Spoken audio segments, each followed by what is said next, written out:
وہ اللہ تعالیٰ کا ذکر ہے اور اللہ تعالیٰ کی یاد ہے، جس سے ہمارے دل غافل ہیں۔ ہم صرف ذکر میں اس حد تک جاتے ہیں کہ اپنے زبان سے اللہ تبارک و تعالیٰ کا ذکر کرتے ہیں، وہ بھی ہم اکثر و بیشتر اپنے دنیاوی گفتگو اور کلام میں ہی گزارتے ہیں۔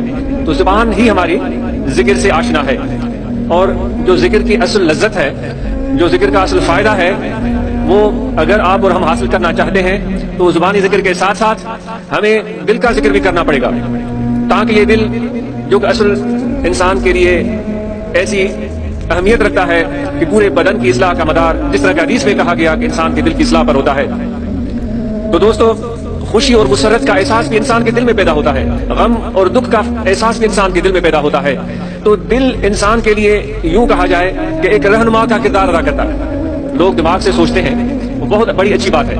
دنیاوی فیصلے، کاروباری فیصلے، سیاست کے فیصلے ہم دماغ سے ہی کرتے ہیں، اس میں دل کے جذبات اور احساسات کا دخل کم ہوتا ہے، ورنہ تو پھر سیاست جو یہاں رائج ہے ہمارے اس معاشرے میں، ہمارے اس ملک میں، معذرت کے ساتھ جس کو مفاد پرستی اور موقع پرستی کہا جائے سیاست کے بجائے، تو اس طرح کے جو ہم فیصلے کرتے ہیں وہ ہمارے دماغ کے کارستانیاں ہوتی ہیں۔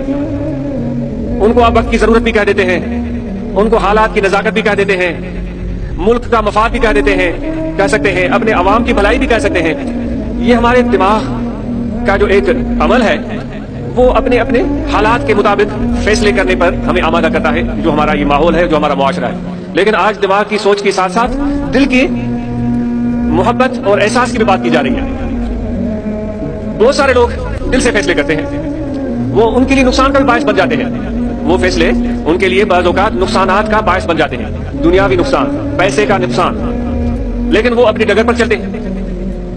یوں اگر کہا جائے کہ جو سب سے مشہور ایک واقعہ جس کو بڑے بڑے اولیاء نے اپنے اپنے شاعری میں یاد کیا ہے، اپنے ملفوظات میں یاد کیا ہے، اور کتابوں میں اس کا ذکر آیا ہے، اس پر شاعری ہوئی ہے، اس پر بہت بڑا ادب تخلیق کیا گیا ہے تقریباً مختلف زبانوں میں، لیلا مجنون، جس کی بات آپ کو چھوٹا چھوٹا بچہ بھی بتائے گا، ان کو بھی پتا ہے کہ بھئی یہ ایک دو کردار گزرے ہیں۔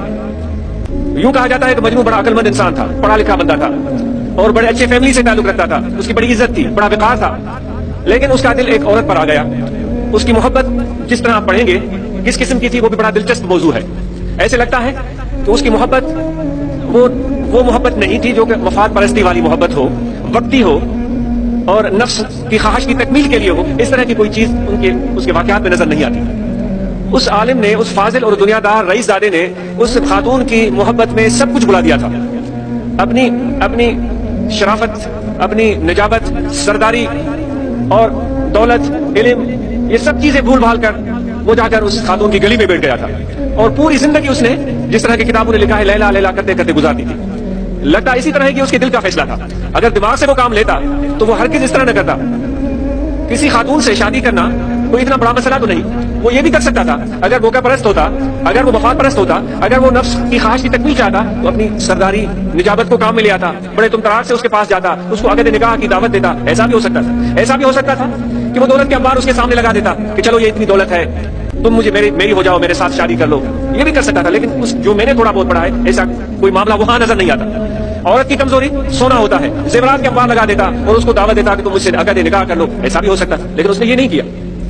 وہ اس کی گلی میں بیٹھا اور اس نے ایک ایسا کردار تخلیق کیا اپنی محبت کے بل بوتے پر کہ اتنا عرصہ گزر چکا، 17 سال گزر چکے، کتنی صدیاں بیت گئی۔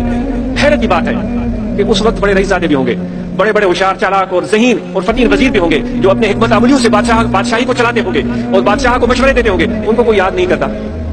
لیکن اس مجنون کو اس کی محبت کی سچائی کی وجہ سے، خالص محبت کی وجہ سے، اگرچہ وہ عشق مجازی تھا، اگرچہ وہ عشق مجازی تھا، ایک عورت کے ساتھ تھا، آج بھی اس کو بچہ بچہ یاد کرتا۔ تو یہ ہے دل کے فیصلے۔ اس میں دنیا نہیں کام آتی، اس میں حسب و نسب کام نہیں آتا، اس میں دولت کے انبار کام نہیں آتے، اس میں بہت بڑا دماغ نہیں چاہیے ہوتا، اس میں دل کی سچائی چاہیے ہوتی ہے، کردار کی پاکیزگی چاہیے ہوتی ہے۔ تو یہ ایک مثال میں نے عرض کیا ہے۔ تو کہنے کی بات یہ تھی کہ آج آئیے ہم بھی اپنے دل کے احساسات کی بات کرتے ہیں، اپنے دل کی جذبات کی بات کرتے ہیں۔ اور احساسات اور جذبات تو انسان کے دل کے اندر اس طرح امٹتے چلے آتے ہیں جس طرح ساون میں بادل امٹتے چلے آتے ہیں، گھٹا چھاتی ہوئی نظر آتی ہے، شمال سے بھی بادل چڑھتے ہوئے نظر آتے ہیں، تو مشرق و مغرب سے بھی بادل امٹتے ہوئے آتے ہیں، ان کا ایک عجیب سما ہوتا ہے۔ تو انسان کا دل بھی کچھ اس طرح کا ہے کہ اس کے اندر بے شمار احساسات، جذبات اور امنگیں جاگتی ہیں۔ یہ انسان کی خصوصیت ہے، کسی اور مخلوق کو یہ چیز حاصل نہیں ہے، یہ تمہاری خاصیت ہے۔ اب ان احساسات کو اللہ تبارک و تعالیٰ ایک سمت دینا چاہتا ہے، ایک طرف دینا چاہتا ہے، اور ہمیں سکھانا چاہتا ہے کہ یہ جذبات تم کامل لاؤ. یہ جو تمہارے دل میں احساسات جاتے ہیں، یہ جذبات جاتے ہیں، ان کو کامل لاؤ. تمہارے یہ جذبات اور احساسات انمول بن جائیں گے، تمہارے لیے بلندی کا باعث بنیں گے. اگر ان